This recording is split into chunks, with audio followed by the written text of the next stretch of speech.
Bom dia, alunos do terceiro ano. Como é que vocês estão hoje, hein? Tudo bem? Bom, nós estamos finalizando, né, mais um mês. Hoje é 31 de agosto e vamos iniciar, né, aqui mais uma semaninha, segunda-feira, graças a Deus. E que todos estejam em paz, né, com saúde, que todos estejam muito bem, certo? Bom, então eu estive olhando, né, recebi já alguns gabaritos, quero aqueles ainda que não me enviaram, gostaria de pedir, né, que colocasse o nomezinho no caderno, o nome completo, que colocassem o nome da escola, né, a série, e tirasse uma foto legível, né, uma foto sem sombra, tá bom?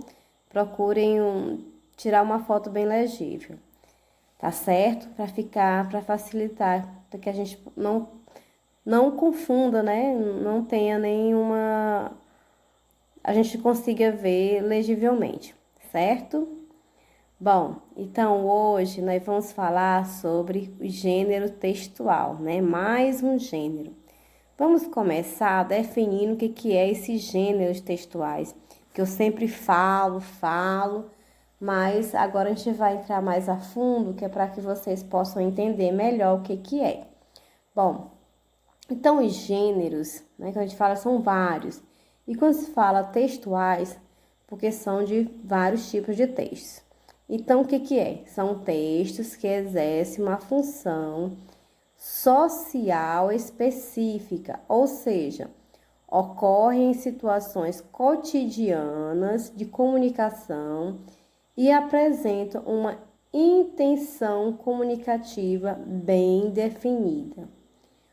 Os diferentes gêneros textuais se adequam ao uso que se faz deles. Ou seja, nós já estudamos ao decorrer do ano, né, alguns dos gêneros, né? Como que a gente viu por último, que foi o quê? O anúncio. Então, nós temos vários e vários tipos de gêneros textuais, tá certo? Bom, o que a gente vai ver agora é o gênero textual, que é a receita, certo? Mas o que é a receita? O que a receita defende, né? Bom, a receita é um texto que tem a função de ensinar alguém a preparar um alimento.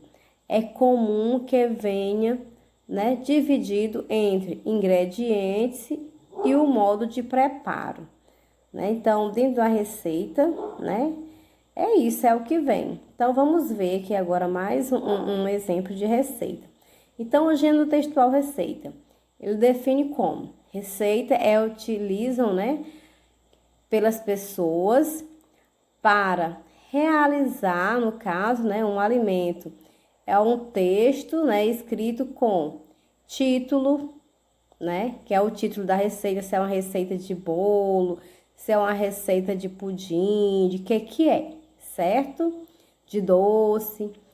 Aí vem os ingredientes, né, com uma lista, com as quantidades que serão utilizados, o modo de preparo, né, que é onde explica, né, das instruções de como se faz aquela receita.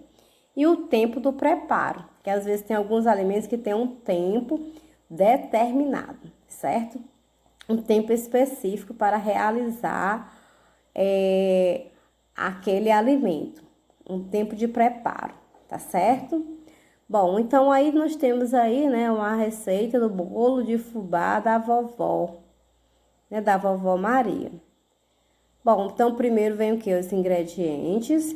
Observe aí que tem o que? As quantidades, que mesmo estando o português, a gente também ainda envolve um pouco a matemática, né? Dentro aí da matemática, entre o que? As quantidades de cada ingrediente, não é isso? E logo abaixo, depois dos gradientes, com suas quantidades, suas gramas, suas medidas, temos o modo de preparo, né? Aí ele fala etapa por etapa, né? Etapa 1, a 2 e a 3. né? Porque a gente não pode começar algo pela etapa 3, tem que começar pela 1, ok? Bom, e aí, peguem o livro de vocês, lá na página 102, para que a gente conheça um pouco a receita que nós temos aí. Diz o seguinte, então acompanha a leitura. Conheça a receita de um dos pratos da região centro-oeste, o caldo de piranha. Então, acompanha a leitura. Tem uma imagem linda. Aí, ingredientes. 2 kg de piranhas limpa, 2 tomates grandes, 4 cebolas grandes, um pimentão pequeno, 2 cebolas de louro, 2 folhas de louro, um molho de salsinha, um molho de cebolinha, folhas de coentro, folhas de hortelã, 3 limões, água para cobrir as piranhas, pimenta malagueta opcional, uma xícara de óleo, colorau, sal a gosto. Bom, modo de preparo.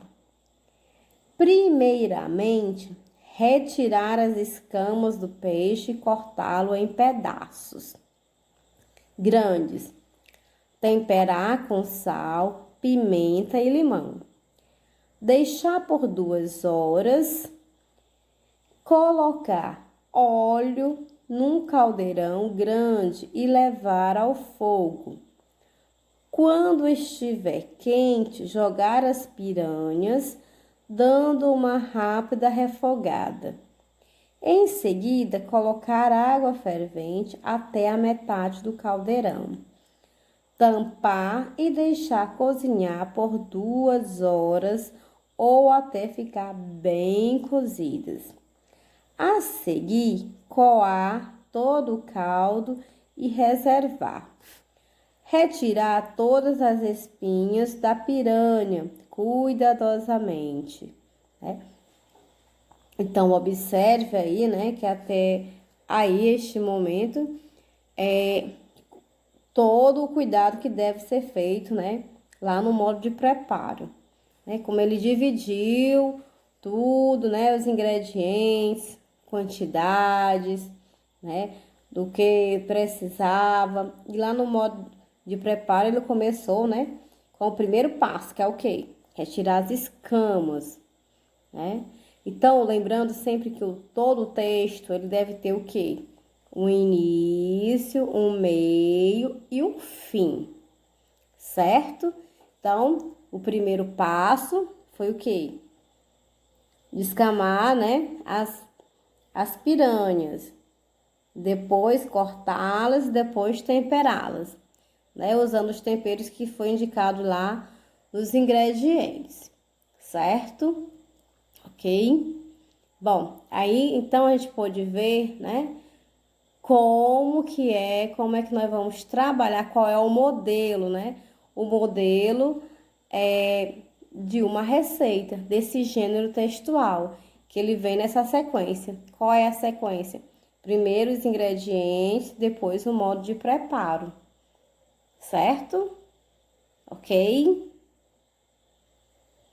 Bom, espero que vocês tenham entendido essa primeira parte, né?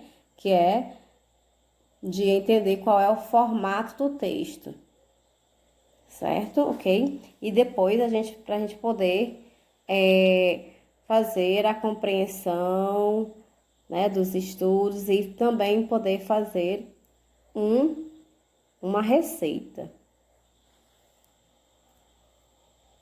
Bom, crianças, também uma das coisas que vocês têm que observarem é que às vezes, né, algumas receitas precisam, né, além de você ter o nome dos ingredientes, tem também as quantidades de cada ingrediente, certo? Lá na primeira receita, ele mostra, né, às vezes pode usar 500 gramas, né? Como ele diz aqui, nessa receita aqui que nós temos, ele diz que é 2 quilos de piranha, né? É uma quantidade. Por exemplo, já as folhas de hortelã, ele não botou a quantidade de quantas folhas de hortelã. Mas nas folhas de limão ele colocou, ele disse que eram apenas o quê? 3 folhinhas de limão, certo?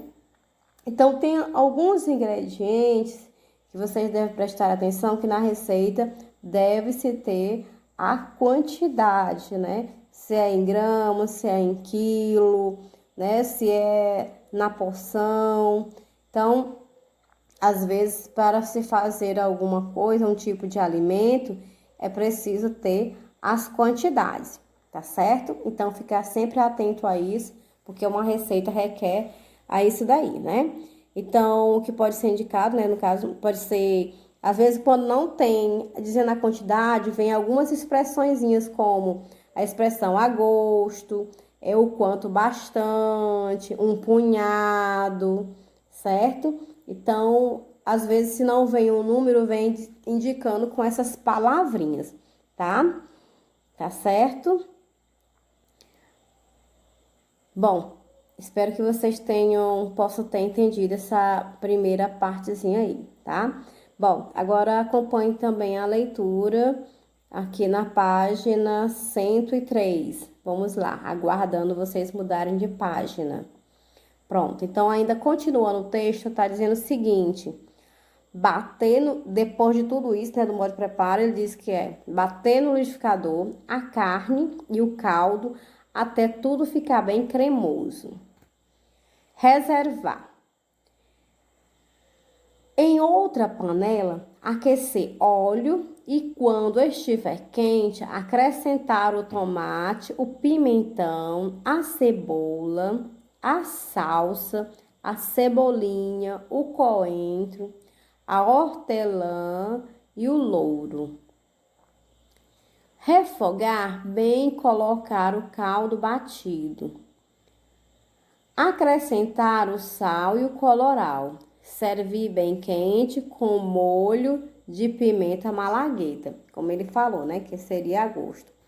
Bom, esse texto, né, foi retirado do Ministério da Cultura Brasil, né, aromas, cores e sabores do Brasil.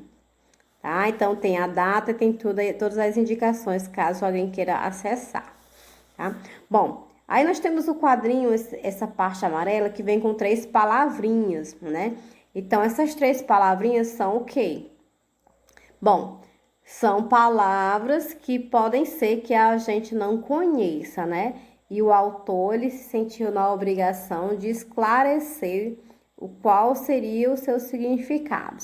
Então, eu digo o seguinte, a primeira, coloral. O que é o coloral? Bom, ele diz que é um tempero e colorante de cor vermelha. Bom, gente, o coloral que nós chamamos aqui, nós chamamos de corante, né? Então, na cozinha de todo brasileiro, nós temos um corante, né? Que ele é vermelhinho, feito de urucum, que serve para a gente colocar, temperar as carnes, né? Dar cor aos alimentos. Aí nós tem fervente. O que é o fervente? Que está fervendo, né? Está naquela forma de bolha. E reservar. O que é reservar? Bom, ele diz que reservar, quer dizer, em receita, significa deixar algo de lado, separado, enquanto se faz alguma outra coisa, certo? Ok? Bom, então, é isso daí que a gente, né, tinha hoje pra gente aprender. Quero que o gênero textual, a receita, tá? Bom, então aí nós temos uma interpretaçãozinha de texto que começa na página 103, vai a 104 e a página 105. São 10 questõezinhas, certo? Eu quero que vocês respondam, leiam o texto novamente e façam essa pequena interpretação, tá certo? Ok? Bom, então agora vamos, né? Estamos já finalizando, chegando ao fim de mais uma aulinha de português, onde a gente trabalhou, né, um pouco a leitura, esse gênero textual que é tão gostoso de mexer com ele, né? Falar em comida gostosa, quem não gosta, né? Bom, e responda às atividades com atenção, com carinho, com a mesma dedicação de sempre, que eu vejo que vocês estão sempre muito dedicados. Parabéns a vocês e aos alunos que já entregaram a provinha, certo? Muito bom. Então, um beijão no coração de vocês e até a nossa próxima aula.